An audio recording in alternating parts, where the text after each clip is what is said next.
ہمارے لیے دشواری بنی ہوئی ہر ایک کے لیے. وہاں پہ پینے کا پانی صاف پانی میسر نہیں ہے. تو وہاں پہ اگر کوئی پانی کا بندوبست کرنا چاہے تو 1/2 لیٹر یا 1.5 لیٹر کے پانی کی بجائے اسی پرائس کے اندر 5 لیٹر کا پانی کا کین آ جاتا ہے. بالکل ایسا ہے.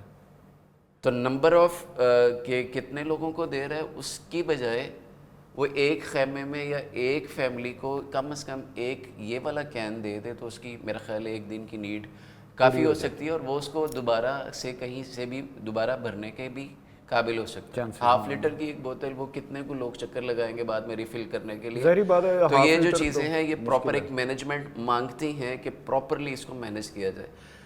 اس سے آگے اگر چلتے ہیں تو پھر چھوٹے چھوٹے بچے ہیں, ان کی نیڈس ہیں, ان کی ضروریات ہیں, ان کی خوراک دودھ کا ہے بندوبست کرنا چاہیے. اور اس کے لیے جو ہم ضروری سمجھتے ہیں وہ یہ کہ ایک آدھ کیٹل دے دی جائے اور اس کے ساتھ ایک چولہے والا سلنڈر جو ہوتا ہے نا, سلنڈر کے اوپر چولہا فٹ ہوا ہوتا ہے, جی بالکل, وہ مہیا کیا جائے LPG والا, تاکہ وہ انہیں جس بھی وقت میں جو بھی ضرورت ہو, ہر ایک کی اپنی نیڈ الگ الگ ہے, یقیناً تو اپنے حساب سے وہ اس کو مینج کر سکیں. یا اپنا خود کا پکانا کھانا چاہتے ہیں تو وہ اپنا اس سے کر سکے, کیونکہ لکڑی کا ایندھن بھی اس قابل نہیں ہے کہ اسے استعمال کیا جا سکے. ڈاکٹر صاحب, سیلاب کا پانی ملتان سے آگے کی طرف بڑھ رہا ہے. جی. اب یہ ظاہری بات ہے ادھر سے جب ہیڈ پائنہ کو کراس کرے گا جی تو آگے سندھ کی طرف پھر چلا جائے گا. جی. وہاں کے لیے آپ نے, اللہ کرے کہ وہاں تباہی نہ ہو, اللہ بچائے ہمارے ملک کو, ہمارے لوگوں کو, لیکن جو چیزیں ہم دیکھ رہے ہیں, جو حقیقت ہے اس کو اگر پرکھیں تو وہاں پہ بھی خرابی کا بہت زیادہ چانسز ہیں. اس کے لیے آپ لوگوں نے کیا سوچا ہے؟ کیا آپ پنجاب سے باہر سندھ کی طرف بھی جا رہے ہیں؟ الحمدللہ پچھلے جب 2022 کا سیلاب تھا تب بھی گئے تھے, اور بفضل اللہ تعالیٰ پاکستان کے پہاڑوں سے لے کے سندھ کے ساحل تک الحمدللہ تب بھی خدمات سر انجام دی تھی, اور اس دفعہ بھی اسی عزم کے ساتھ, اسی ولولے کے ساتھ, اور ابھی بھی حیرت کے لیے حیرت کی بات یہ, میں نے کچھ فوٹیجز آپ کو دکھائی بھی تھی اور آپ نے رابطے بھی تھے کہ ہمارے جو کارکنان ہیں وہ رات جتنا مرضی اندھیرا ہو جائے جی, جب تک اپنا ٹاسک پورا نہیں کرتے وہ اپنے بیس کیمپ تک واپس نہیں آتے. اچھا, ماشاءاللہ. تو وہ چاہے پانی کے پار بھی گئے ہوں. اسی طرح ہمارے جماعتی ساتھی ہیں, ان کی رات گنڈا سنگھ والا ایریا کے اندر, ستلج کے اندر, ان کی بوٹ جو ہے وہ پھنس گئی رات 3 بجے, یعنی سحری کے ٹائم جا کے انہیں ریسکیو کیا گیا.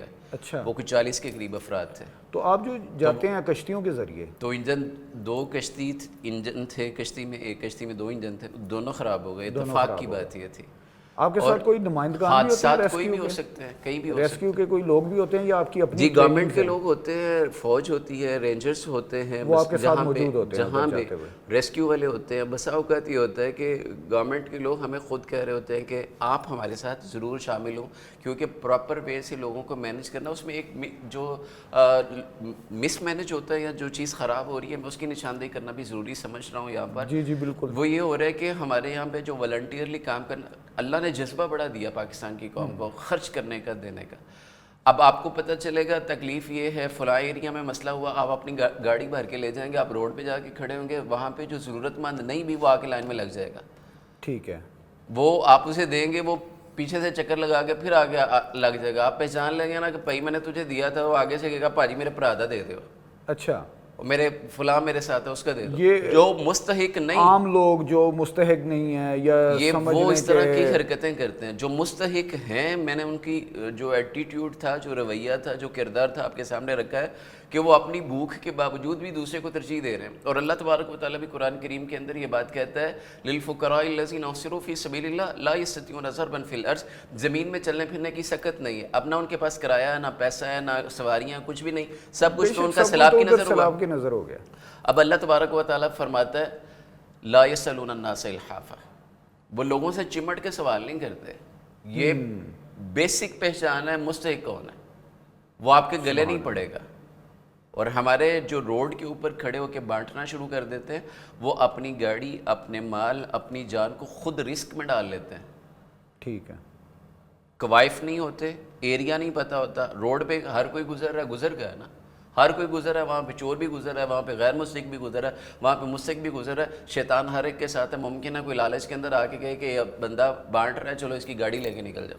اچھا ڈاکٹر صاحب, لاسٹ 2022 میں بھی دیکھنے میں آیا تھا کچھ ایسے واقعات تھے جی کہ لوگ سامان چھین لیتے تھے, گاڑیاں چھین رہے تھے, اس طرح کے چور بھی آ چکے ہوئے تھے میدان میں, اور لوگوں تک مدد پہنچ بھی رہی تھی اور کئی لوگوں تک نہیں بھی پہنچی صرف اسی وجہ سے. آپ نے جنوبی پنجاب کا تذکرہ کیا تو وہاں کے کئی اس طرح کے حادثات موجود ہیں, اور میں یہاں پہ مذاق کے طور پہ سمجھنا چاہیں تو مذاق سمجھ لیں, لیکن بات بڑی میں تو سیریس ایک ہے. سیریس بات کر رہا لیکن ہوں بات کہ بڑی یہ سیریس ہے. کچے کے ڈاکوؤں کا رولا بڑا ہے. اچھا, کچے کے ڈاکو, کڈنیپ, اغوا برائے توان, اس طرح کی ساری چیزیں, اور پنجاب کے بارڈر کے اوپر آپ کی جو فوج ہے, جو آپ کے جو سول محکمے ہیں سیکیورٹی کے, وہ وہاں پہ کھڑے ہو کے بسوں میں اعلان کر رہے ہوتے ہیں کہ اگر کوئی ہنی ٹریپ کا شکار ہو رہا ہے, اگر کوئی سستی گاڑی دیکھنے کے چکر میں جا رہا ہے, اگر کوئی کسی اور چکر میں جا رہا ہے, تو بھائی خدا کا نام ہے واپس آ جاؤ, آگے کچے کے ڈاکو آپ کو پکڑ لیں گے. تو پانی تو ادھر جائے گا. جائے گا بالکل. اور میں یہ سمجھتا ہوں کہ یہ فساد کرنے والے لوگوں کی سرشت ہے. اچھا, اب کچے کے ڈاکوؤں کے ماتھے پہ نہیں لکھا کچے کے ڈاکو ہے. بالکل صحیح ہے.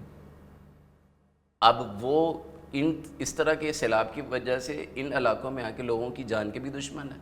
صحیح. ہمیں باقاعدہ پچھلے جو سیلاب تھا 22 والا, ہمیں باقاعدہ کئی جگہ پہ اپنے ساتھ ویپن کی ضرورت تھی.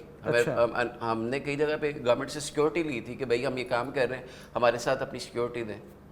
صحیح ہے. تو اس سیکیورٹی کے ساتھ, اور مسئلہ پھر وہی ہے کہ آپ نے جہاں امداد کرنی ہے اس کا جو طریقہ ہے وہ یہ ہے کہ آپ پہلے بغیر سامان کے, بغیر راشن کے, بغیر امداد کے آپ ویسے جائیں, جا کے سروے کریں, ایک آپ جائزہ قوائف لے لیں, جمع پتہ کریں, چل جائے کہ کتنے لوگ ہیں, ان کو کیا ضروریات آپ چاہیے. قوائف جمع کریں, نیڈ سمجھیں اس علاقے کی ضرورت کیا ہے, اس حساب سے پھر آپ اپنے پیسے خرچیں. پیسہ خرچ کر دیا جاتا ہے, اگلے کی ضرورت نہیں ہے تو کس کام کا ہے.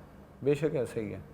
ڈاکٹر صاحب میرا آپ سے آخری سوال ہے, اور وہ یہ ہے کہ اگر لوگ آپ سے رابطہ کرنا چاہیں جی, عطیات کے لیے, امداد کے لیے, ہدیہ کے لیے, تو اس کا طریقہ کار کیا ہوگا؟ اس کا طریقہ کار بالکل یہ ہے کہ اگر ہم پہ بھروسہ کرتے ہیں تو ہمارے لیے اعزاز بھی ہے, اور ان کا دیا ہوا ہمارے پاس امانت بھی ہے. اور انشاءاللہ میں پرومس اس بات کا کرتا ہوں, کمٹ کرتا ہوں کہ جتنے بھی مستحق ہیں ان تک آپ کا دیا ہوا ہر ایک پیسہ, ہر نوالہ جو بھی آپ دے رہے ہیں انشاءاللہ بفضل اللہ جائے گا. لیکن بات یہ ہے کہ سمجھ لیں نیڈ کیا ہے, اور انشاءاللہ اگر بھروسہ ہے تو ہم انشاءاللہ پہنچائیں گے بھی. اور اس کے بعد جو طریقہ کار ہے وہ ہمارا بینک اکاؤنٹ نمبر ہے, وہ کانٹیکٹ نمبر ہے, وہ میں انشاءاللہ آپ کو دے دوں گا. آپ شیئر بھی کر دیجیے گا عوام کے ساتھ بھی.